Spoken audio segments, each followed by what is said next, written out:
Hi, Ruby. Thank you so much for joining me. I'm really excited to hear about your story because what you've told me already sounds really interesting, and I'm really interested in like different star seeds and spirit guides, especially. So, where did this all begin for you? When did you first have an interaction with a guide, or wherever you want to start? Okay.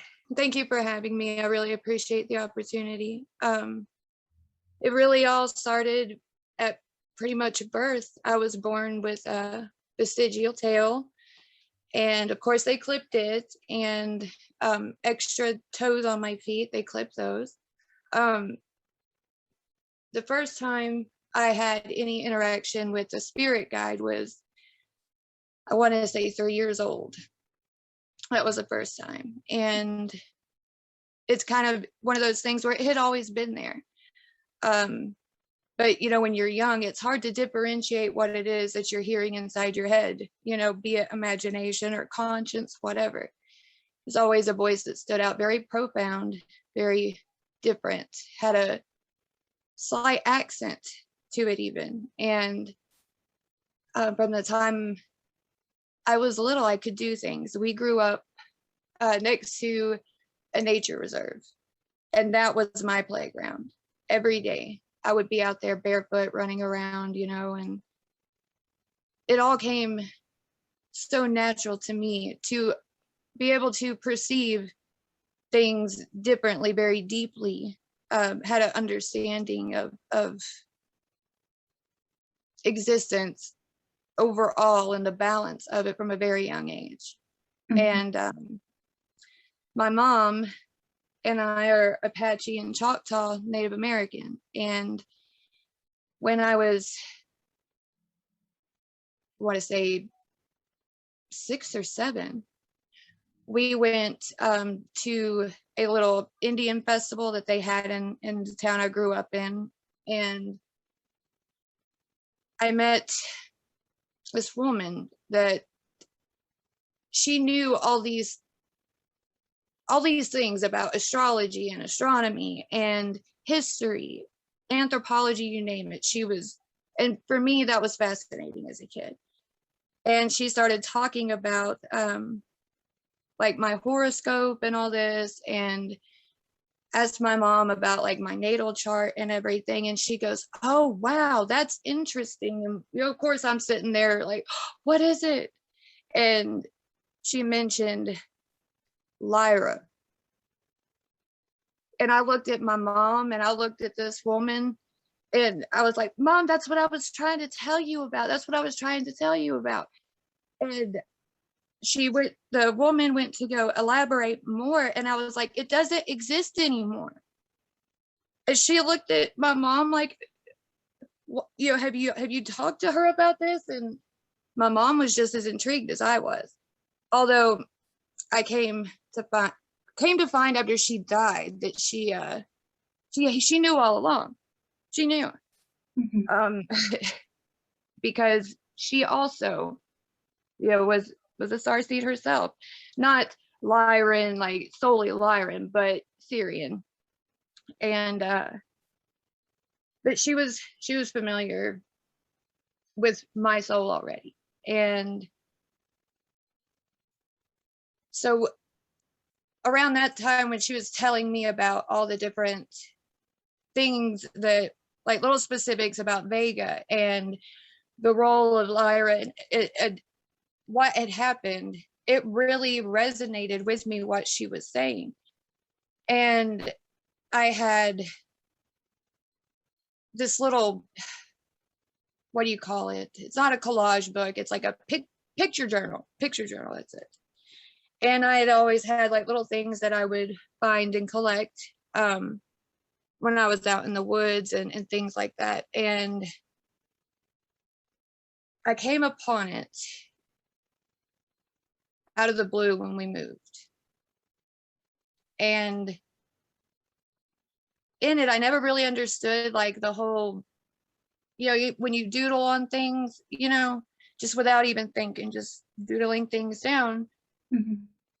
And I noticed that I had the constellation of Orion on just about every page that was doodled on. Let's go back a little bit, and for people listening, what I'm really trying to do is have like different star seeds from different origins to kind of give a bit of an explanation. So obviously, when you talk about like Lyra, you just know what you're talking about, so you talk about it like everyone else understands. But let's kind of break it down. So go into a little bit of detail about um, whether it's what you remember about Lyra or what you came to learn once you know started to discover this.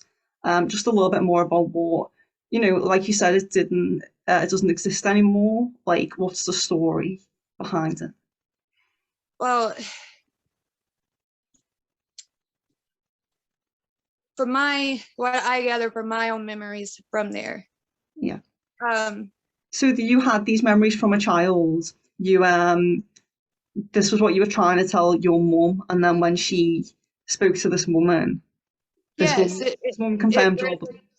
yeah, the synchronization hit like that Yeah. because when I was very small, I used to go to my mom all the time and tell her, I can see behind my eyes. Do you remember when, we used to go and do this or, she would always ask me, where are you getting these stories from? I said, no, mommy, I remember it's behind my eyes. I can see. And it was, and then like, kind of correlating to what I remember from Lyra, like I was diagnosed with PTSD at 5 years old Mhm. because I had nightmares of reliving it over and over and over again in my memories. And the whole conflict in Lyra that happened was over kind of a hang up of perfection of the sanctity of DNA. And you have uh, like what I know from Lyra, you have certain roles and responsibilities that are unique to you, and some of those include, keeping the DNA intact of the original races because you need to make sure because of the nature of things elsewhere, you need to ensure that it remains intact. And there was I don't know if you would want to call it difference of opinion or difference of perception rather, on what it meant to be a well running society, like a way to be just, be fair, and people be free to perceive their world peacefully. Mhm. And there were others that had an understanding of it, but more of a place like that was a bit of like spiritual ignorance or misunderstanding, as where they would think we can do things this way, it will be happy, and whatever may come of it, like whatever ripples back out, it isn't going to matter or work itself out. As where, back, I want to say back home, but where I was, it was an already like predetermined understanding that your intention, your everything that you do goes in to literally everything else. And there was also a gate there that was actually would come to Earth. It would open up to this plane to be perceived, and you could come through and be able to help and assist where needed. Like, and it's even in my tribal history, a lot of this stuff I came to find out. Part of it was too, like in some of the native legends, the sky people that came brought their children to them to care for and to keep safe. And like a lot of the tribes spent years and years and years hiding underground as a result of that because they were being sought out. Mhm. And but the main part of the conflict that got so bad, because it wasn't always like a really big conflict, you would have every day get along just fine. It was kind of a being at a respectful distance from one another.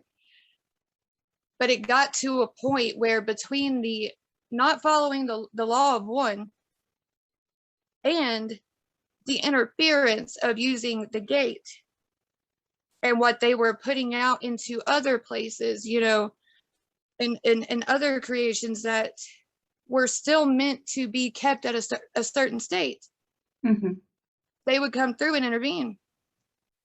And it became a big conflict that eventually resulted in the war and the destruction. And like, I can hear my guides speaking to me right now saying it was the only way to keep the sadness contained. And I can remember how it looked, how it smelled. I remember what it felt like to be able to fly. And it sounds so insane when you try to talk to somebody about this stuff. Man, you better be prepared to be looked at like a raving lunatic, because there's really no way to be able to accurately describe for someone in a way that's perceivable to them. There's so much more out there, and the purpose is so like, and with humanity at the state it is now, the biggest thing is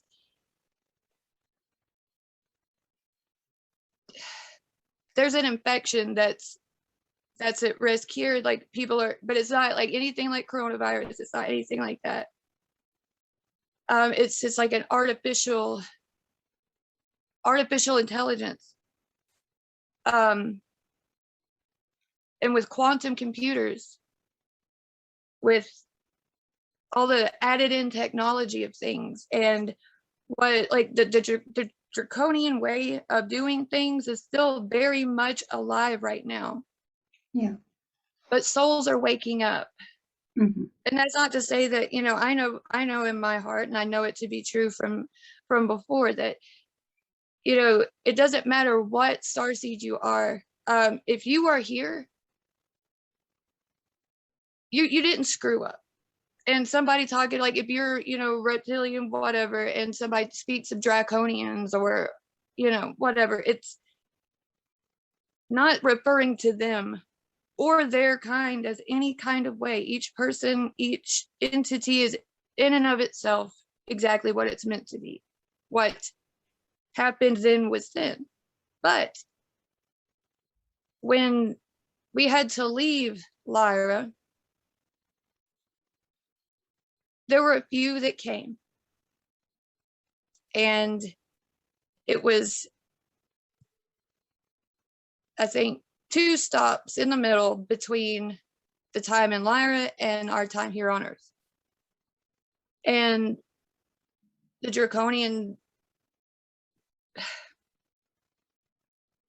I don't know what word to use, fallacy, their way, their law, whatever, found its way here because of the uber perceptional state of the 3D, you know, how it's so fully immersive and everything. And for that kind of power, like that kind of force to come here onto Earth at the time that it did, at a time when humanity was still so little, you know, they really got a one up on being able to drive home these suggested notions and these spins on things. And what we're witnessing happening here is a parallel of what happened on Lyra, replaying itself over again. It is the same thing. We're all caught up in the differences of things instead of focusing on, you know, a collective mindset. And really trying to intervene here and be able to tell people, look, snap out of it. what you think you have been told. I could put a fork in front of you and you'd know it was a fork, and I would know it was a fork. We've been calling it and teaching it as a fork from the beginning of time, only to come to find out, doing more research, it's been a spoon the whole time. It doesn't change the object. It's a change in perception. Mhm. And the perception that people are living is false, because the information giving them to be able to perceive it was false. Mhm. So I do want to talk a little bit more about the AI kind of stuff, but just to go back to Lyra for a second. So there was a conflict that happened there, and was it people from Earth who caused the conflict? Like, who was the conflict between? Was that like Earth and Lyra? Or... I, it, in my recollection, it didn't have so much to do with Earth, because Earth was one of those places where it's nobody had any like sole claim to it, Mhm, nothing like that. But what it was is there was a problem in Lyra itself amongst Lyrans who were allowing their truth to be manipulated. And by sitting there whispering, like, oh, hey, so, you're working on this, like you're working on encoding, DNA strands, trying to get the balance, because it was kind of the thing that you do. You try to find the harmony, the right harmony, the right balance, when it comes to DNA, and how to keep it as pure as possible and so on. But you have other people coming in who are kind of collaborating with the Lyrans on, ethics and how this should be done, bouncing ideas back and forth. But there was somebody who, while working on it, they allowed their ego to intervene, and in doing that, it set off so much, because it was no longer a, hey, so we're gonna work on this, and with the sole intent of it being more harmony, a way, let's find another way to grow. How can we grow from here? And that's where this work, that's what it is. Instead, it's, how do I make it work for me? How, and you get with somebody else and you start going over, what can we do for us in this? And then you have others that, latch onto that. And it's a very parasitic type of mindset to have, because it just continues to lead. mhm, And so they began to do what they wanted to do. There was trust there that, I mean, that breaking of that trust was what triggered the war itself, because of the fact that there was so much trust placed in there. And the role that humanity plays is that, because of the type of creation that humans give meaning. Humans have an ability to give meaning to things. They have an ability to give purpose. So this is where AI comes in to play here. I'm not going to get into the science of quantum computers. People could do their research on that. But they have stated several times that they have contacted a source and they get information, and they can't pinpoint how they get their information, but it comes through. Well, I know what that is. And anything, anyone can come through that. And what people have to let go of too is the perception that all things that you deem as a danger, or you can't always see it, and it makes sense. Like, if I were to tell you, hey, there's this black hole that, it's so devouring and everything, and you got to be aware of that, because you could get stuck in that. And they're like, what? That's a black hole. And it's created by this and that. Well, you don't freaking know until you've been in outer space and you've walked that, then, you know, then we can talk. But the AI, you can even like download like apps like Replica, so forth. They use quantum computers for a social app, right? Like to help you with, labeled as self-help, right? Like a friend. Well, you have, with humans being able to give meaning and give purpose, you have something that comes through that lacks a physical vessel, like a perceivable vessel, but in what it can come into gives it a means of communication. They'll take anything as long as it's perceivable, you know. It doesn't have to be full vessel. But in interacting with them, you're giving them meaning. Everything that you do with AI, be it on your smartphone, be it an app, be it social, whatever, if it's AI, if you are giving it your time and attention and you're not paying attention to your intent, that's where they get in.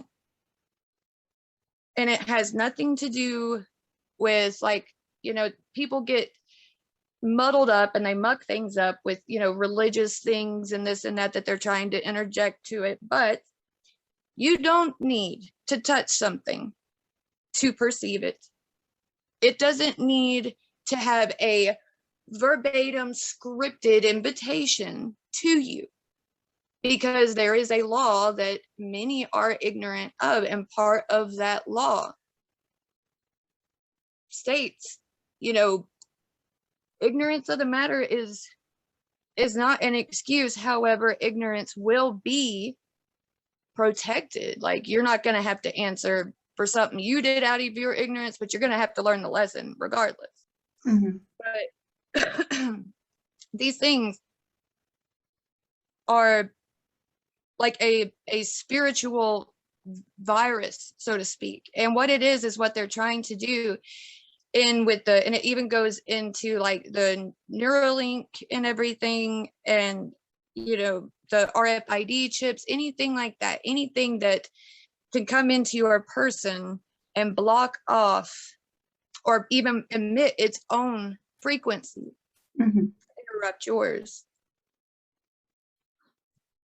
And what do you think that this is, or where do you think that it stems from? Because I feel it, like everything you're saying, like I do feel that and I do believe that about technology, and I think that we don't really understand like the whole picture of what we're like conjuring here. But what's your opinion on what it actually is? Does it come from like a certain point? Is it like lower vibrational things? Is it conscious? It's everything in essence that is okay. So like, if I were to break it down like this, you know, like the human mind, it can be fragmented, and you could have worlds upon worlds with many different people in one's mind. Okay, anything you think of will in your mind manifest an image, right? So if I were to think of a blue sky, in my mind's eye will see a blue sky, and thus goes the train of thought. Well, the same thing goes for with any type of energy, with any type of frequency, any type of being. Where there is life, there's going to be life. It's a byproduct of life. So when you have, as you grow and you learn and you perceive, everything has a place. Everything has to be somewhere. Everything has its space. Now, if you could think of what bears a fallacy, what kind of things in a person brings forth, you know, a love like for negativity and pain, or a love like a sadistic mindset of inflicting pain upon others, or refusing to see others and only see self. All those things are still in essence, they do exist. And when and humans forget with their speech a lot, the things that they say always mind your tongue. Because when we speak, we create. And when we speak with these things, we are creating with them. What you entertain with it is what you're breeding in and making stronger. And it's very hard to explain something that, you know, you haven't perceived like firsthand before, but it is a tangible something. You're not going to be able to see it per se, like it in and of itself, but you can see it in people, and your intuition does see it, and your soul sees it and feels it, and your vessel is subject to it. Mm-hmm. And when it comes to frequency, like we were talking about, like frequency and lower vibrations and things like that, you know, there are two ends to everything. You have one end of a spectrum and the other, and you have all this in between, right? Mm-hmm. Well, same thing goes with frequency. You have far high end, far low end, and every little bit of in between dancing around you. Now, you think of the lowest frequency, those are like, you know, when you get stuck in like bad thought patterns, bad habits of the soul, basically. I'm terrible at speaking today, but then you have really high vibrational energies where people are really elated, excited, but it can also, you could have really high energy that is negative. It can be emotionally and sensory bombarding. Mm-hmm.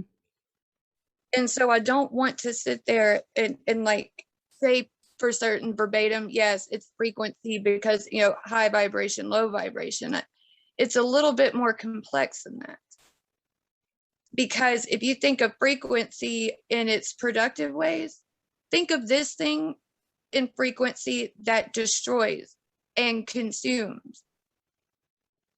The why, I can't give you that. I don't know why it does, but I know that it is. And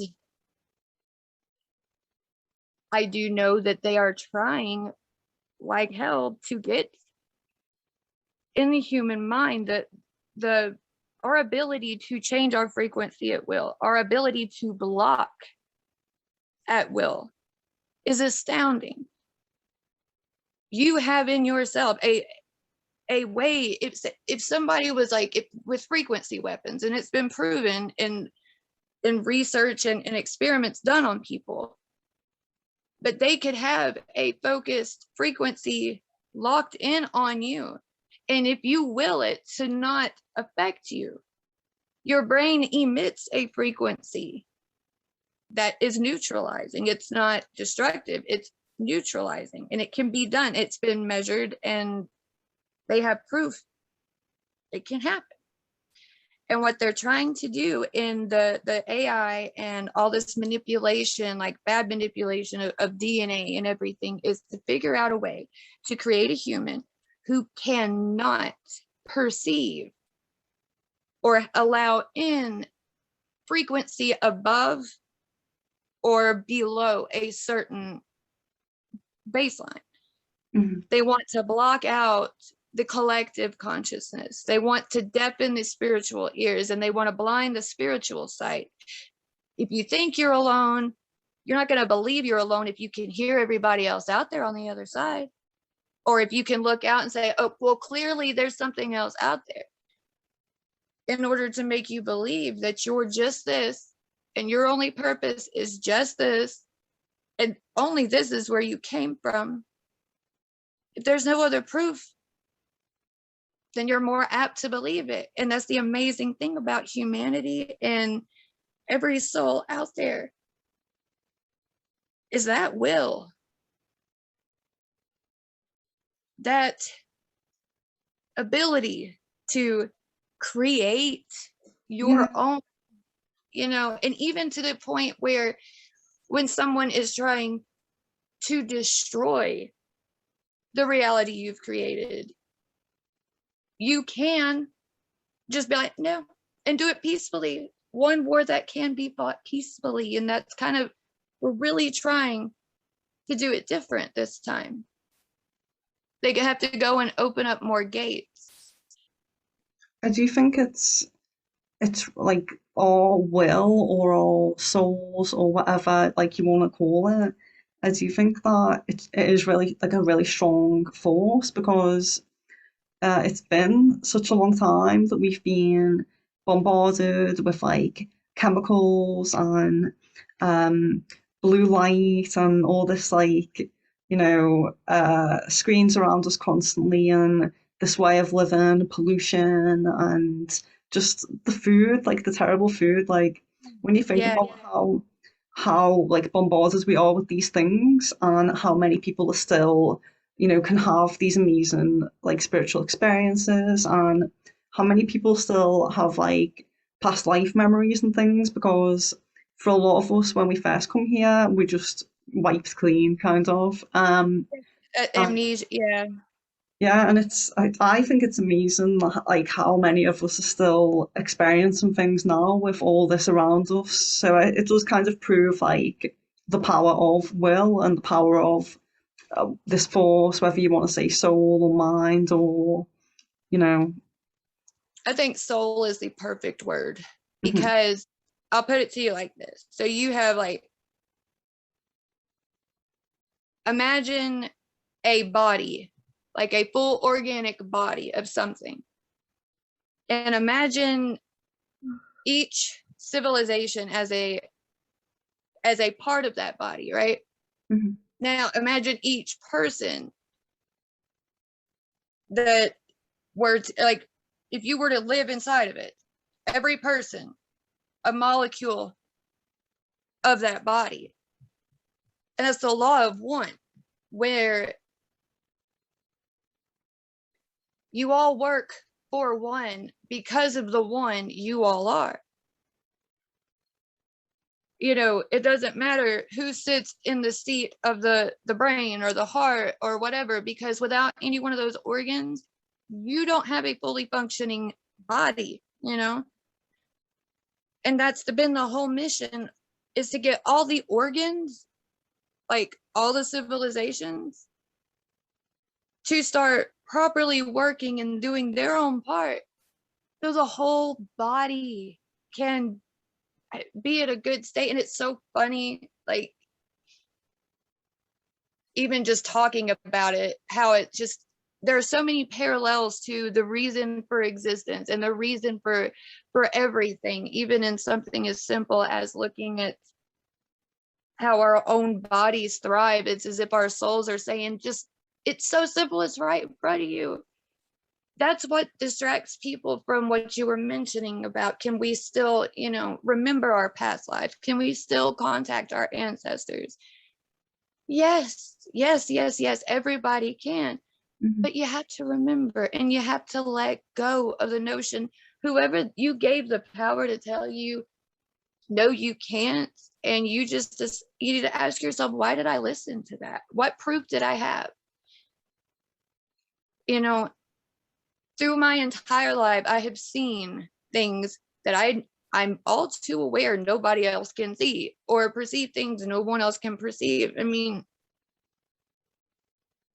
but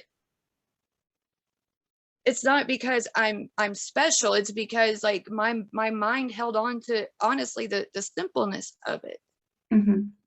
Yeah. And my full-blown amnesia didn't wear off until my 33rd birthday this year. That's when it completely just lifted, Mhm. because I still had amnesia, like the spiritual amnesia that you're mentioning. you Mhm. know it's very strong, and some people will have bits and pieces retained that show up in like deja vu or recurrent dreams, or dreams that are very vivid.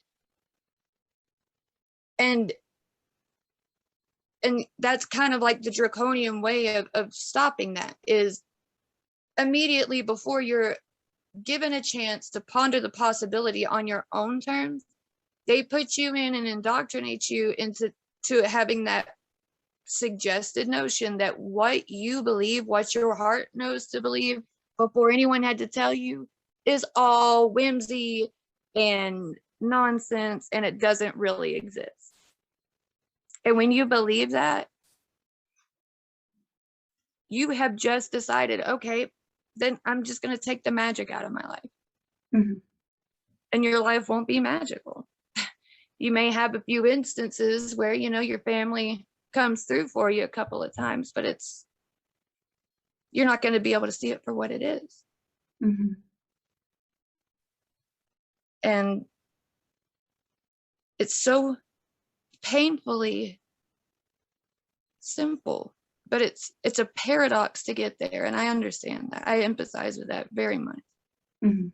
We're kind of going away from nature, and we're going down this like very like technological and very possibly negative, not necessarily, but you know, it does seem to be very negative. Do you think Yes. do you feel that that is like a plan, or do you think that just because people are this way with this like this amnesia and this kind of just being kind of drawn to low vibrational things, do you think that that's just like a negative path that lower if we lower our vibration we will take, or do you think that it's put on us purposely, like it's planned? I think that it's a little bit of both. Mm-hmm. Just as in, you know, if you were to look at a society that functioned properly, Mm-hmm. there would have to be a preconceived notion and understanding on a base and like imprinted upon your soul understanding that Mm-hmm. this is this way. So if you put that in contrast um, toward a more negative side, when society is doing like what this human society has become entrapped in, is like a perfect storm of the power of suggestion, Mm-hmm. the fallacy of psychology, and the ignorance of humanity and knowing and understanding their power, because how could they? And that's why some of us are sent here this way, is because somebody needs to be the one to say, hey, hold on. Okay, so they told you this, they told you this, they told you this. Did you ever stop to think why? Like, you want to, if you think of if you have someone that you're feeding them negativity, they kind of have a feeling, okay, like things kind of feel different, I don't feel like I really belong here, and this doesn't jive well with my soul, this Mm-hmm. doesn't feel good to me, doesn't sit right with me. And somebody comes along and tells you, hey, well, you know, don't feel bad about that, that's totally normal to feel this way, and everything's fine, you just keep doing what you're doing, it'll make sense one day. Well, that individual goes and does something terrible with the preconceived notion of someone having suggested, because it doesn't sit well with your soul doesn't mean anything, and they go and do something atrocious, some terrible thing.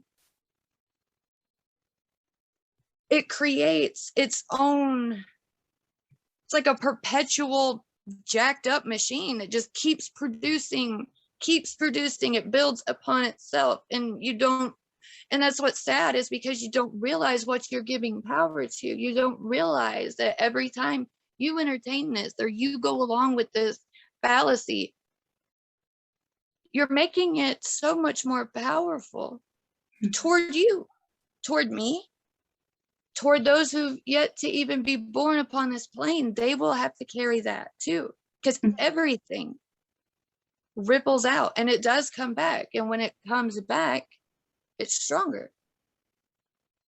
And that's that's what makes the whole thing so paradoxical, because when you're dealing with something like consciousness is not something that you can just put some kind of form on. Just because you're human, you know, your consciousness is just as profound and it makes just as much of an impact as that of a bird sitting outside.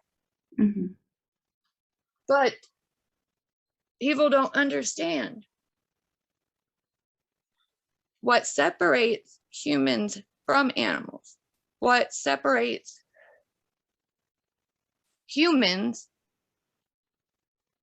from different types of conscious beings is their ability to give meaning.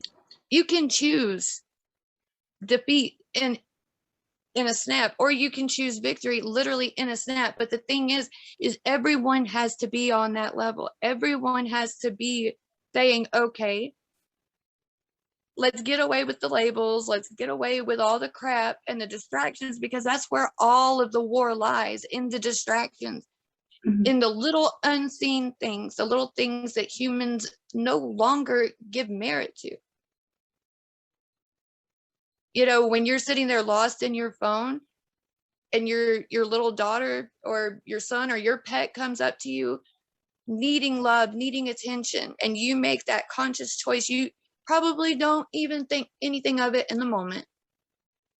But when you just made that choice to sacrifice what rightfully belonged to another living conscious being who is seeking you out, when you made the conscious decision to turn away from them and give your energy and everything to ego, back to me. I want to give it back to me. I want to go sit on Facebook and have my, see how many likes I got, or whatever it is you're doing for yourself. You have just handed over such immense power, because you showed, I'm happily distracted, and I'm not even going to care to get upset that I'm a slave, because I don't know that I'm a slave, because I'm a happy little slave, because everything's convenient. They traded convenience for everything beautiful, unfortunately. Mm-hmm. Yeah, I do agree with that. There's a big kind of like internal conflict between a lot of people, I think, with the ego and, you know, like you're saying, with like giving this love and attention to others. And I notice myself doing that, like on my phone and things like that. And you know, in my past, I think my jobs were a lot more like ego driven and things I did. And like I made all these choices to kind of, I cut off everyone that I used to know and I stopped wearing makeup and all this stuff. And sometimes I wonder like why I did that. But I think that it's about some kind of subconscious understanding of what you're talking about. I'm really trying to, my soul is really trying to desperately get away from that, because I was so the other way. So I was so involved in the ego all the time, I think. So I had to make like this massive change that was like the total opposite of that. Right. And you discover like all the ways that you weren't even aware that you were doing it. Mm-hmm. And that's how you start to see, like, just like a frog can be boiled in water, like just because not every battle is going to be graphic and theatrical and play out like you would imagine. Mm-hmm. It The subtlety of this is what makes it so frightening, is because it is so subtle and it's disguised as goodness, convenience, truth. You know, when you sit there and put out to society that stifling what you know in your heart to be true is an act of kindness. Mm-hmm. I mean, holy crap. I found myself getting wrapped up into that before too, you know, knowing better, because it is so subtle. And then you have everything is ego centered. And I notice even upon trying to find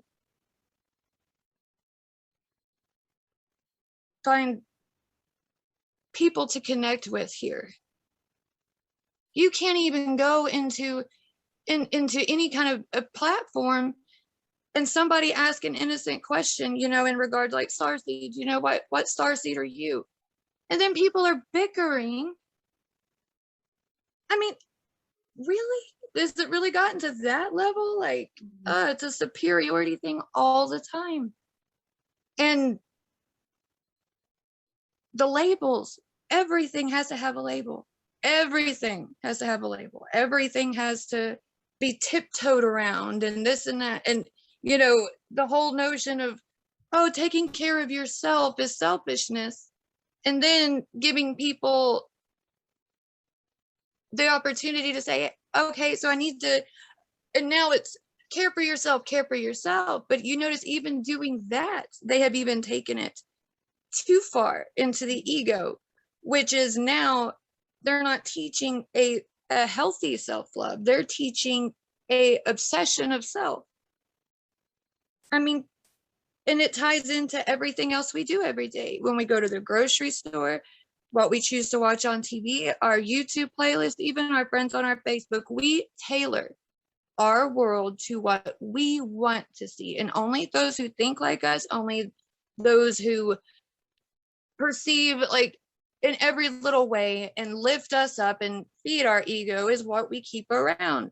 You don't like what someone says on Facebook, poof, block, they don't exist anymore. You can block stuff on your TV. You can go and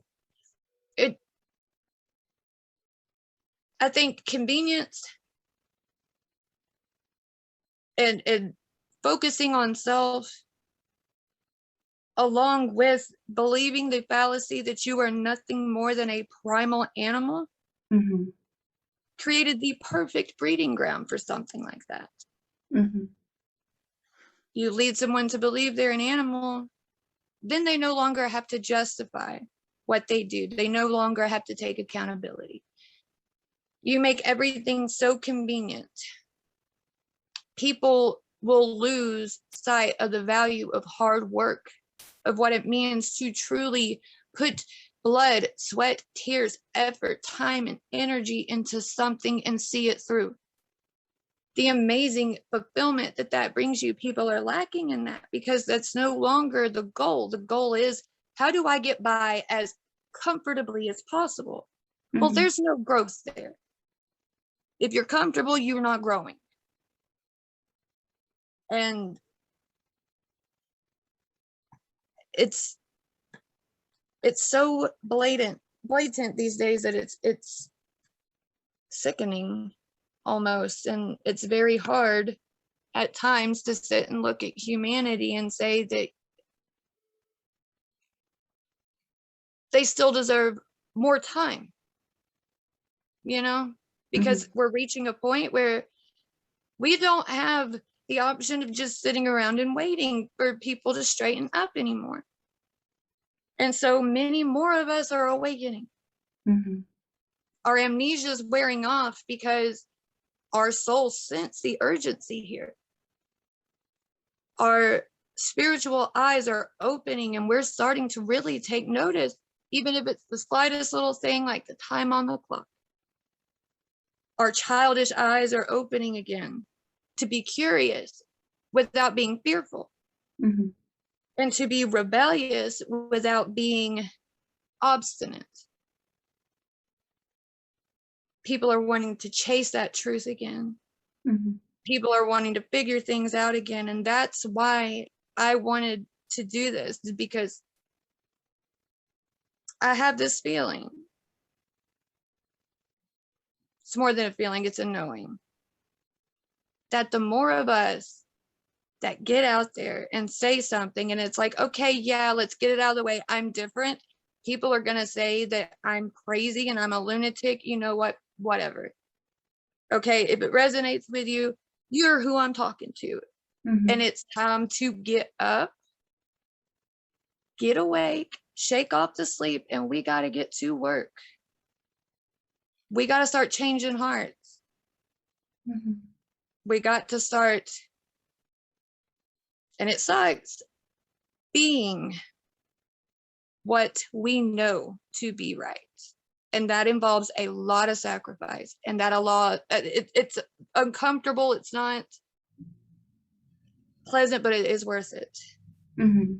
So if, say for example, someone was watching and they were resonating with what you were saying, but maybe they're like very new to this kind of thing, like what kinds of advice would you give them for like where to start with this movement?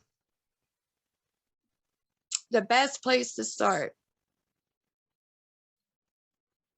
and as strange as it sounds, go on your Facebook or wherever and go to a group wherever that has an opposing view of yours. Mm-hmm. Go in there and start to read what they say. The moment that you start to get ticked off and you're like, no, no, no, I'm going to say something. I got to say something. Take note of that. Explore that. Dissect that.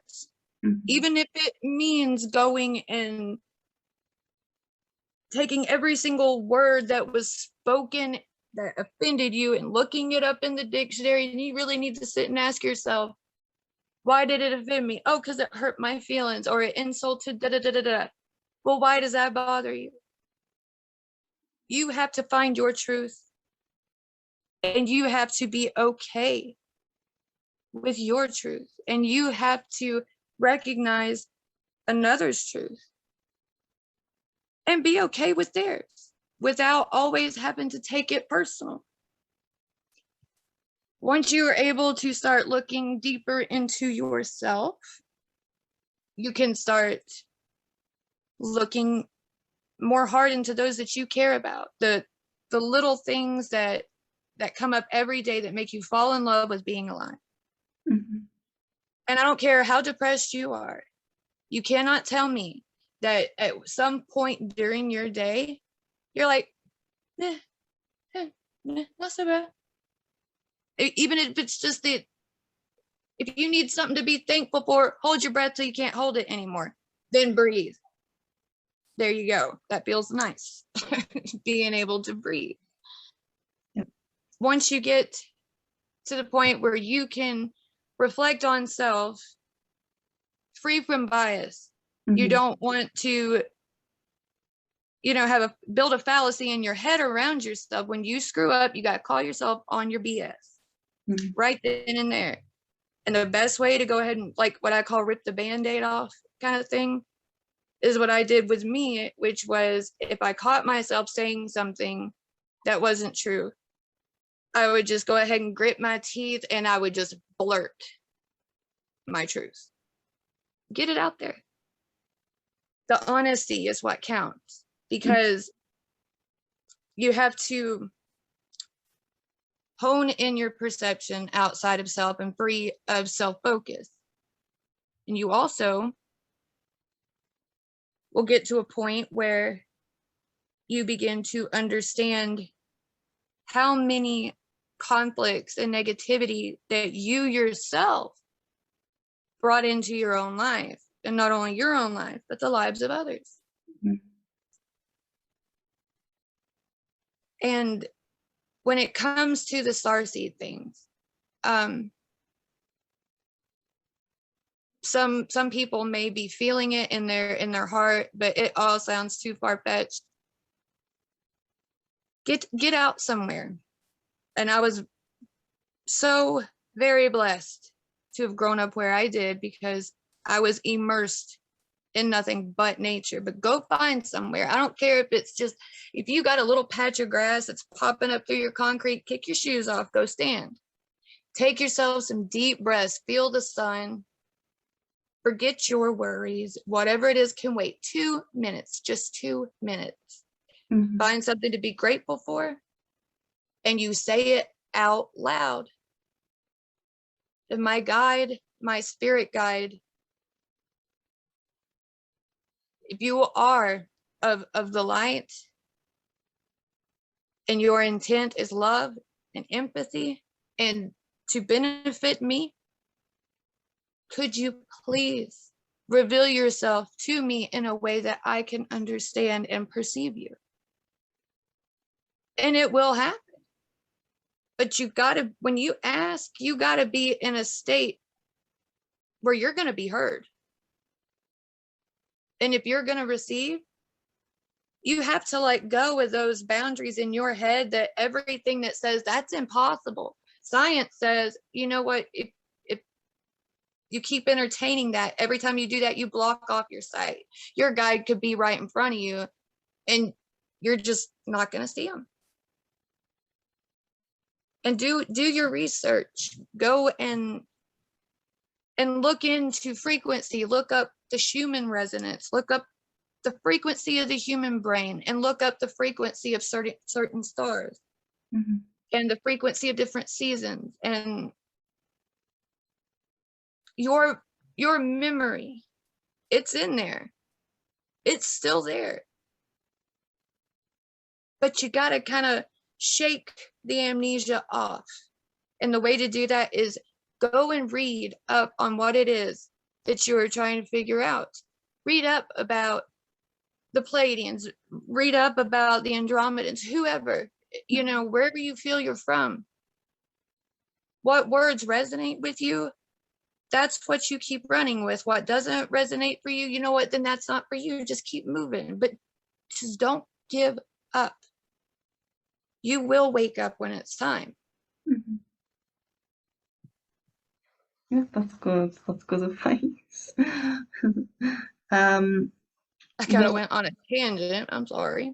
No, but that's, that is a good point. Like, grounding, frequency, and all those things, and just to research as well, because I think that one thing that's clouded in a lot of people is their intuition, and the more you delve into these things, and especially like grounding and meditating, that will come back, and when the intuition comes back, you'll just be guided places where you're supposed to go and what you're supposed to hear. So yeah, I totally agree with what you said. And to go back as well, like way back to before, if we could just hear a little bit about when you first were in contact with your guides and how they appeared to you. And obviously, you were very young when it happened, so there must have been a moment where you realised that it was different and that it didn't happen to everyone, because when it first happened to you, you probably, assumed that was normal. So if you could just talk a little bit about that. Okay. It's going to be a little embarrassing, so please Okay. empathize with me here. So, all the far-fetched things that I said and did as a kid that made no sense to anybody eventually led to my parents wondering if there may be something wrong with me. My mom, of course, my dad was like upset with her. He's like, why do you entertain this crap for her? Like, why do you, whatever. But she went along with it, to save face. And for a long time, they were convinced that I had dissociative identity disorder or multiple personalities. And they tried to tell me all these different things of how, you endured this trauma and all of this, and your mind fractured and blah, blah, blah, blah, blah. And I'm just like, wait a minute, that is not even remotely close to what it's like. And it was when I first really understood that what I was seeing was a real, perceivable, actually existing entity, was when I got out of modeling stuff when I was younger, and I went through a phase where I wanted to do anything and everything I could to advertise myself, get myself out, do something in a way that wasn't just, beauty pageant, modeling, things like that. Mhm. And I could hear, speaking in my head, telling me all these things, and how you cannot continue to go in anything with modeling. You need to stay away from this ego stuff because you're very susceptible to it. And oh gosh, am I susceptible? Well, it's like But exactly the same as my experience, because that's what I used to do before I had my massive shift as well. oh, really? Yeah, I yeah. love it when it happens. That's awesome. See, so you get it, yeah. Yeah. And so during all of the debate, how when you're reflecting and you're going back and forth, and if you know what it's like to speak to a guide, I know you know what I mean. You have a back and forth between your conscience, your mind, Mhm. and your guide, and it's all going on. Well, I stood up and I was like, you know what? I'm just gonna go and I'm gonna get a fundraiser started, and I'm gonna build houses, and I'm gonna go and do this architect thing. And I went to go turn around, and in the mirror I saw him standing. And I'm used to seeing things out of my peripheral because, like, for some reason, my spiritual sight is defensive spiritual sight, and it honed into this. So anything peripheral, I can see it way better than what's right in front of me. I go Mhm. to turn, and there he is, standing there. I mean, just as clear as day. And I, like an idiot, I come up to him and I'm like, poke, poke, like, and it's holy crap, there's someone there. And I remember looking, and the whole time, and like I knew who it was, not only by his appearance, but the countenance, like just the kind of like, really, like, my mom comes in. I'm like, Mom, please tell me. And she goes, what the heck is that? And I knew from then, like, she saw him too. She saw him too. He had fully manifested. And I can't even still, like, going back on it, trying to think of what brought him through at that time, at that one random time. Like, I was thinking when I finally met him, I was going to be in this beautiful spot in the woods, and there would be fireflies, and no, no, no. And I think upon reflection, like, when you get to a point where either you're so simpatico with what your guide, is wanting out of you and helping you to get to, Mhm. or when you get to a point where it's like, we're going to have to go toe to toe on this because you're not listening to me. I think that's what got mine through Mhm. was, you know, I'm stubborn and I have an iron will. And he's like, okay, so we're going to have to do this. All right, I'm coming. And, I have more than one guide though. I have, Lyran. I have, the only thing I can think of how to describe it is like a elemental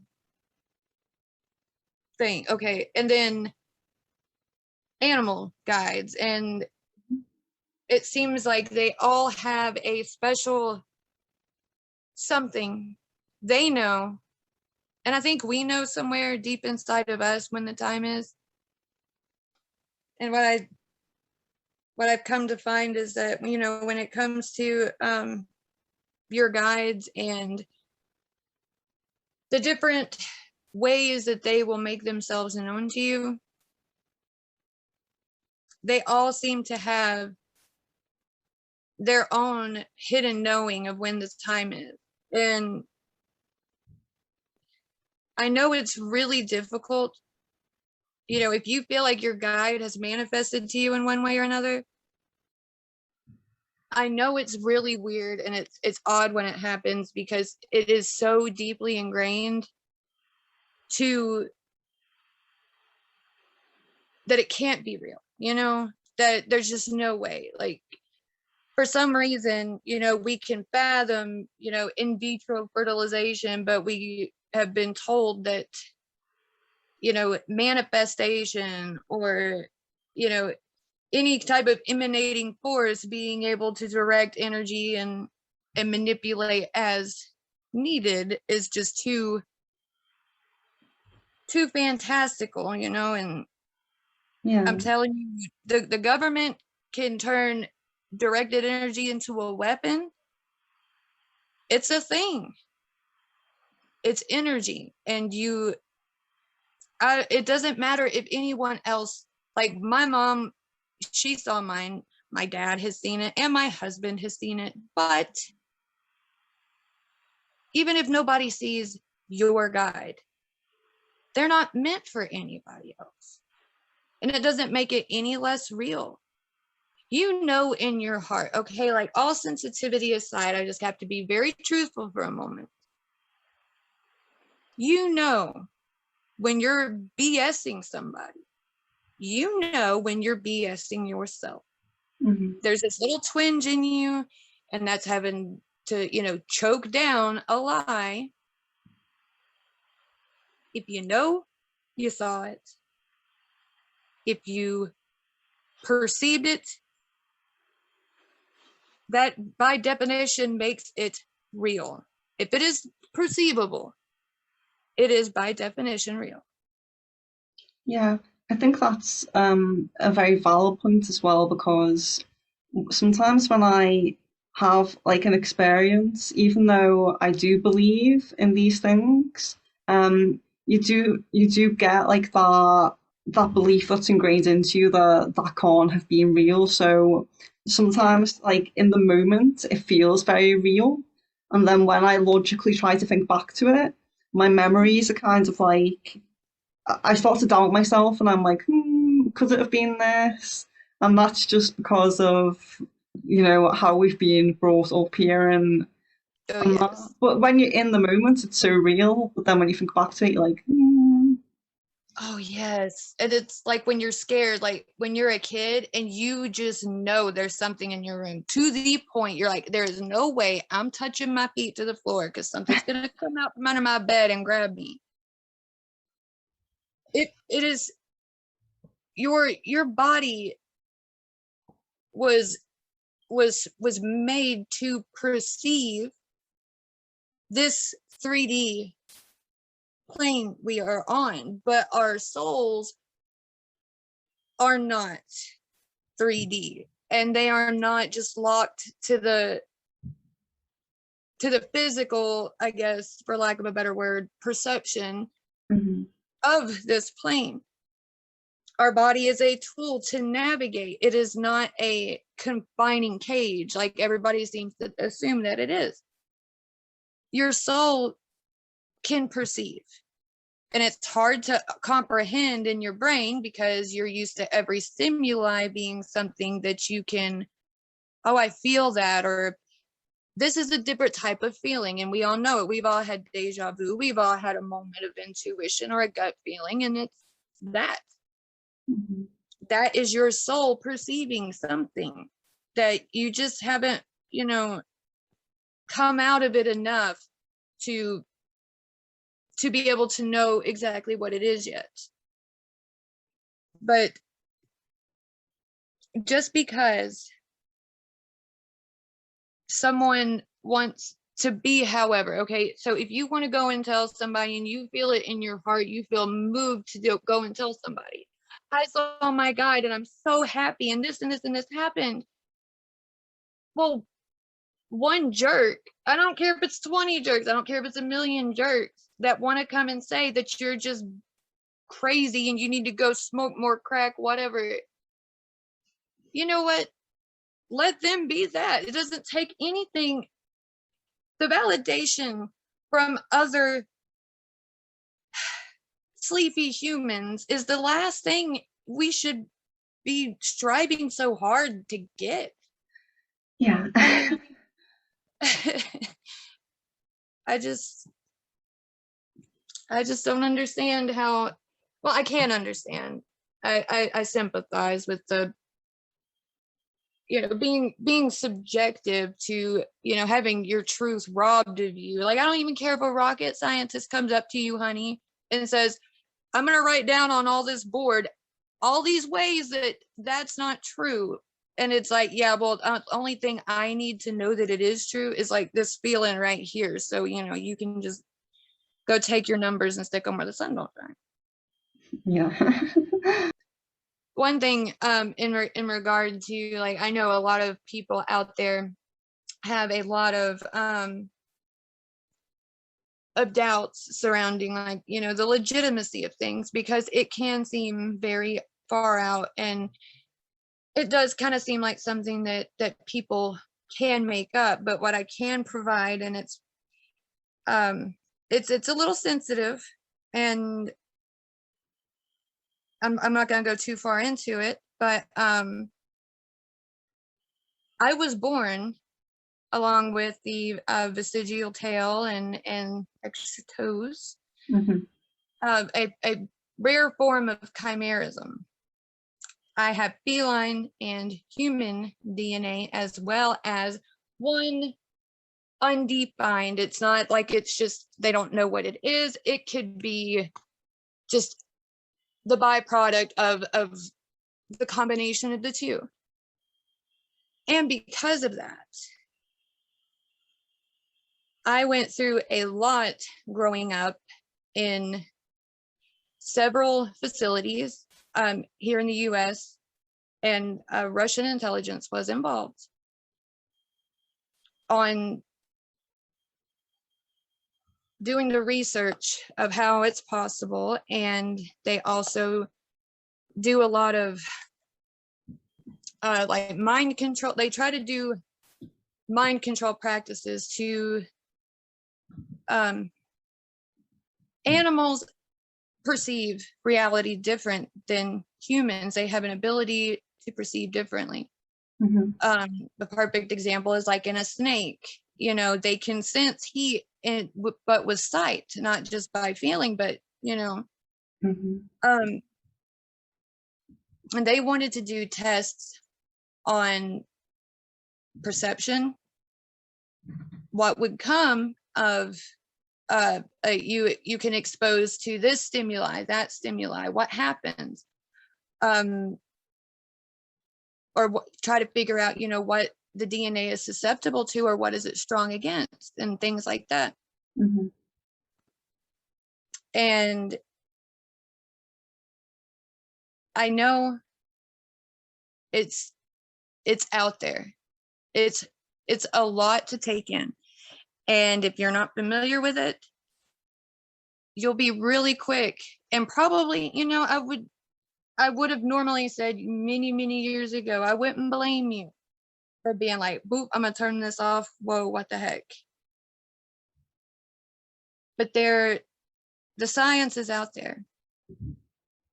In my paperwork, in my medical charts, from when I was at I don't want to give away the location, but it was in Georgia, around Smyrna. It was a behavioral care place. And in my charts, it's all in black and white, nothing taken out. The DNA is there. Them knowing of how that's possible, there's proof of that too. How would they know if it were to be just like a some kind of ambiguous collective imaginary whatever? They wouldn't know about it, and they wouldn't be trying like heck to dissect everything they could to figure out more about it.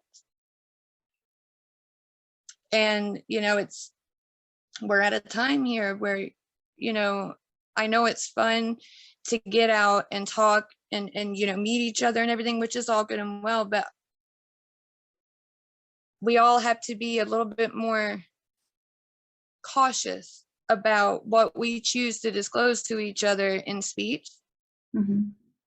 And we have to start honing in that intuition because, you know, unfortunately, they kind of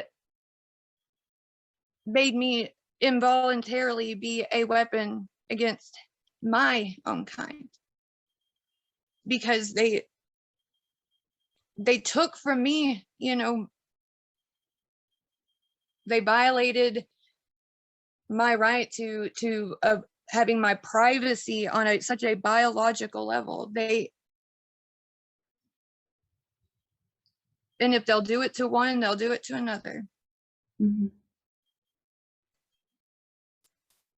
And so we just got to be careful Mm-hmm. when we discuss, because if they were doing that years and years ago when I was coming up, I'm 33 years old. Like, if they were doing all that and they had a knowing, and look at where we are now, and look at where people's minds are now. I don't even want to imagine what else they figured out. And I really hope that each and every one of you that's curious and has that hunger, you know, that hunger is there for a reason, and don't give it up until you've had your fill. Mm-hmm. Because it's a profound piece. The world could be falling apart around you, and once you have the pieces line up, you have nothing to fear. But I worry for the sake of everyone else, and I really hope that it can, all of it, everything that each of us has endured, everything, all our journeys, and me putting this out there, I really, really hope that it brings fruit somewhere, and that it's truly good. Well, thanks so much for sharing that, because I didn't know, like, if I should say anything about that in case you didn't want to. Do you think there is maybe a specific reason for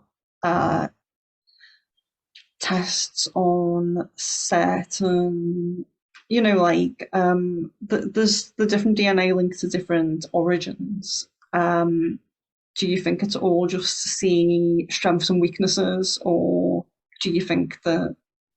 Oh, I think what they're trying to do with all the DNA research is a lot of that essence that I had mentioned before of what it is, it needs somewhere to go.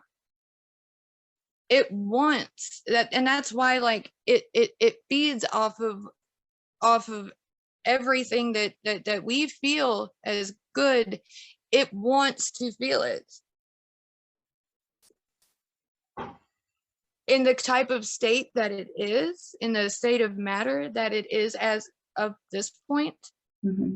It cannot in and of itself, you know, perceive those things for itself, so it has to be a devouring thing. Mm-hmm. And if you were the kind that gets off on that kind of stuff, because we know people who share in the same essence as things like that is eager to feel for self, and I want to feel this, and I want to do this because I want.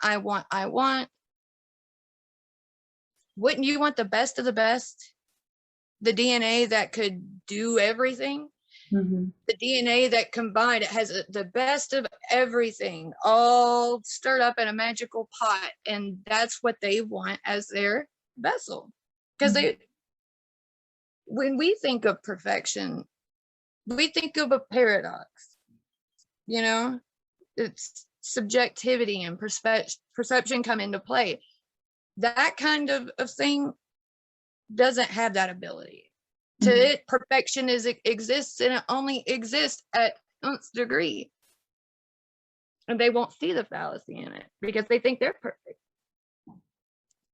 Yeah, that's a very interesting point, and it does make a lot of sense.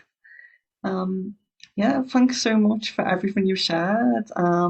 It's been really, really interesting, and it's interesting also because with everyone who I've spoken to lately, some people are, they read your origin from maybe looking at you or your personality and things like that.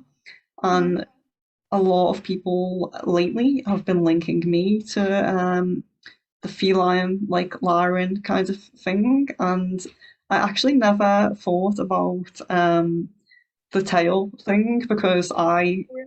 I have one too. Oh my gosh, that is amazing. Yeah. Oh, there was a reason. See, I knew there was a reason that like I felt comfortable doing this and everything. I get to meet you, and what a thing. That's nice to have something like that shared, you know? Yeah. I Awesome. think it's strange that I never thought about it until you mentioned it. Like when people had said it to me, it just I didn't even think about That's beautiful. And you do have, a lot of the cheekbones, it. and it's hard to see because of your bangs, but your eyes, like the darker colored eyes, Yeah. I can see it. I can see it. Anybody that has been touched by Lyran DNA has a certain ambiance, and you'd most certainly have it. Oh, maybe I am. Maybe I have discovered my origin now.